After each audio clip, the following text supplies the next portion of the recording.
Hi, it's Chuck, First Baptist Church, Coolidge, Texas, with your weekend announcement for May 2nd, 2021. All services are scheduled for this Sunday. We will have our morning Bible study at 9:15. Doors open at 9 o'clock. Masks are no longer required, but you are welcome to wear them if you want. We ask you be in good health as you come in, that you sanitize your hands and continue to sit in a socially distant manner. The reason for that is we are just trying to be super safe about having groups in our church and protecting your health as well as everybody else's. So come and be with us this Sunday, 9:15 Bible study, 10:30 in the morning worship, and 3 o'clock in our afternoon Bible study, where we will begin session 1 of our Winter Bible Conference that got put off from January, where we are studying the material on the epistles of John, 1st, 2nd, and 3rd John.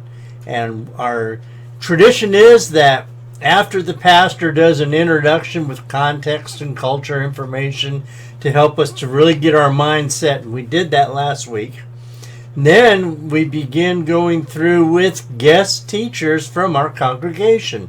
Yes, you don't have to listen to me every time. Isn't that great? Plus, I get the joy of hearing other people teach.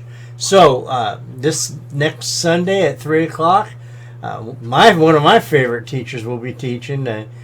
My beloved wife, Laura, will be leading that session on John chapter 1, verse 1 through John chapter 2, verse 2, I think is what the reference, if you want to read ahead. Those of you that are planning to attend, read that first session, the first study session in your books, and do the little exercises on the inside, and you'll be ready to come in and participate and have a good time. Now, for the Sunday morning service, we are continuing our learning to walk by faith and not by sight emphasis. However, this Sunday we switch a little bit, just for one Sunday, into looking at one of the most quoted people in the New Testament who is an Old Testament personality. There are two men in the Old Testament that are frequently quoted and mentioned in the New Testament, one being Moses and the other one being Abraham. And this Sunday, because it is Senior Adult Sunday in the life of our convention, where we show our appreciation for our senior adults and we seek to especially encourage them, this Sunday I will be bringing a message entitled Senior Adult Faith, based on Genesis 12, 1 through 9. That's the calling of Abraham. In that point in time, he was called Abram, and when he was living in Haran.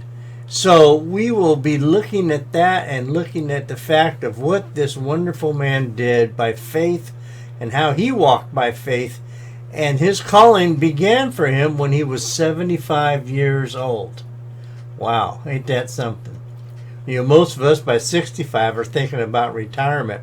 And God gave Abram, at age 75, a whole new mission to move his family and all his belongings to a place that God would show him. We're going to look at that passage, and we're going to pull out attributes of Abraham and how he walked by faith and not by sight. And then we will compare that to God's call on our lives, both as senior adults and as median or young adults. Does God have a right to call on our lives as Christians and to lead us to new places and new missions and new tasks? We'll have a good time this Sunday. I hope you can be with us. I will record the message previously and put it up online for Sunday morning for those of you that are unable to attend. And so be in prayer for us this Sunday. Fellowship in your church. Enjoy your senior adults. Show some love for them.